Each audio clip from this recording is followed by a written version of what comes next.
Bismillahirrahmanirrahim. Assalamualaikum warahmatullahi wabarakatuh. Innal hamdalillah nahmaduhu wa nasta'inu wa nastaghfiruh wa na'udzubillahi min shururi anfusina wa min sayyiati a'malina may yahdihillahu fala mudhillalah wa man yudlil fala hadiyalah. Asyhadu an la ilaha illallah wa asyhadu anna Muhammadar Rasulullah. Allahumma shalli ala Muhammad wa ala ali Muhammad. Teman-teman sekalian, pada dakwah dunia maya kali ini, kami dari Steering Komite Himpunan Mahasiswa Jurusan Analis Kesehatan Poltekkes Kemenkes Makassar akan membawakan tema Jauhi Zina. Setiap manusia pasti pernah berbuat dosa, setiap manusia pasti pernah berbuat maksiat, tetapi tugas kita sebagai seorang manusia biasa adalah sebisa mungkin, semampu mungkin untuk mengurangi bahkan menghilangkan maksiat demi maksiat. Maka saya akan menceritakan sebuah kisah yang mana kisah ini dapat dijadikan pembelajaran dan berhati-hati dengan maksiat atau meremehkan namanya maksiat.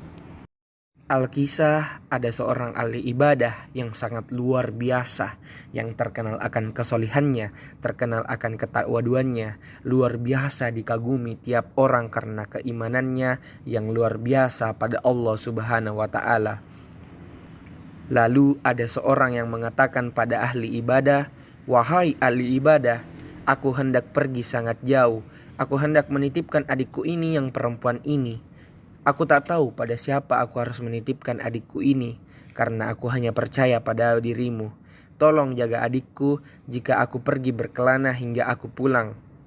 Lalu ahli ibadah ini menyanggupi permintaan sang pemuda, maka adik perempuan tersebut ditempatkan di rumah terpisah. Maka ahli ibadah yang soleh itu mau merawat sang wanita tersebut.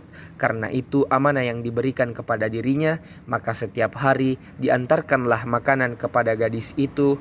Lalu syaitan pun mulai menunjukkan tugasnya. Apa yang dikatakan oleh syaitan? "Wahai ahli ibadah, kau selama ini meletakkan makanan di depan rumah. Mengapa kau tak ketuk pintunya dan berikan langsung pada dirinya? Jangan diletakkan di luar rumah begitu saja, nanti dia tidak tahu ada makanan di luar rumah." Kemudian apa yang dikatakan oleh ahli ibadah? Betul juga. Maka keesokan harinya ahli ibadah mengetuk pintu rumah dan kemudian menyerahkan makanan tersebut pada sang gadis. Maka apa yang dikatakan oleh syaitan? Syaitan pun mengatakan, "Mengapa engkau tidak berbicara kepada gadis itu? Kenapa hanya sekedar memberikan makanan saja? Ajaklah bicara, tanya kabarnya. Dia seorang manusia yang kesepian. Dia juga sendiri. Pasti butuh teman untuk berbicara." Maka keesokan harinya, sang ahli ibadah mengantarkan makanan dan mulai bercengkrama kepada gadis tersebut. Apa yang dilakukan syaitan? Apakah syaitan berhenti? Tidak. Syaitan pun mengatakan, "Masuklah ke dalam rumah itu, jangan berbicara di depan pintu rumah. Khawatir dilihat tetangga, padahal kalian tidak berbuat apa-apa, tapi tetangga akan berpikir buruk tentang apa yang kalian lakukan." Maka keesokan harinya pun, ahli ibadah mulai mengetuk pintu rumah, mengantarkan makanan dan masuk ke dalam rumah dan mulai bercengkrama. Syaitan tidak pernah berhenti dengan tugasnya. Syaitan mengatakan, "Lihatlah, setelah sekian lama bercengkrama, sesungguhnya kalian adalah orang yang saling menyukai satu sama lain. Maka lakukanlah terus-menerus, lakukanlah secara terus-menerus." Dan tentu saja apa yang terjadi? Seorang ahli ibadah yang berpuluh-puluh tahun beribadah ternyata terkena dengan dosa zina. Diawali dengan hal sederhana yang tadinya mengantarkan makanan, mulai bercengkrama, masuk ke dalam rumah, akhirnya terjebak pada dosa zina. Lalu apa yang dilakukan oleh sang ahli ibadah ini? Ketakutan. Apa jadinya kalau orang tahu ahli ibadah seperti saya berzina? Maka dia pun membunuh perempuan tersebut. Maka lihatlah, mulai dosa yang kecil, step by step, sedikit demi sedikit, akhirnya menuju pada dosa yang besar. Maka Allah Subhanahu wa Ta'ala mengingatkan perkara ini dengan sebuah ayat, "A'udzubillahi minasyaitonirrajim. wala taqrabuz zina innahu kana fahisyan wa sa'as sabila.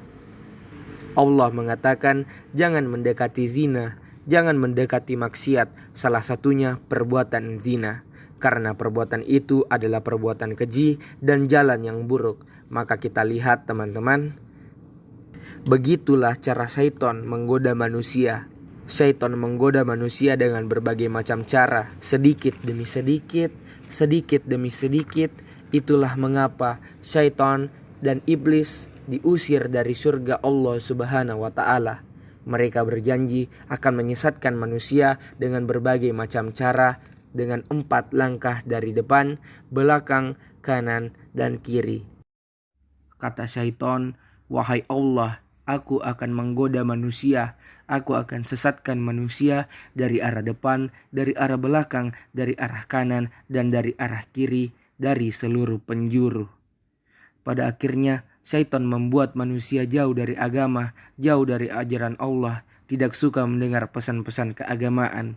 Jika dosa maksiat ini dibuat berulang-ulang kali, yang awalnya hati kita bergetar, lama-kelamaan jadi biasa.